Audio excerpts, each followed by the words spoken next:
Апамачы келин болушу оор. Конечно. Мына менин апам 30 жылдан бери кайненесине жакпай жүрөт. Сизгече де келип алган жакымак билеңиз. Сизге да көп бар. Эсмен эмнеге турмушка чыкканда жумушка алгым келбейт. Эмнеге? Кайненем урушуп атат. Күйөөм уруксат бербей атат дей бересиңер. Мен антпайм. Ой, ошентесиңер. Жок, антпайм. Ошентесиң. Айтты койду дебе. Ким манас деген?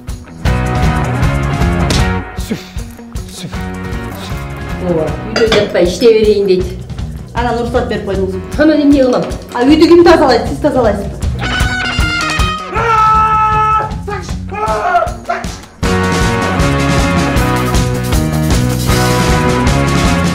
Сен туруп кетиремди отпайсыңбы?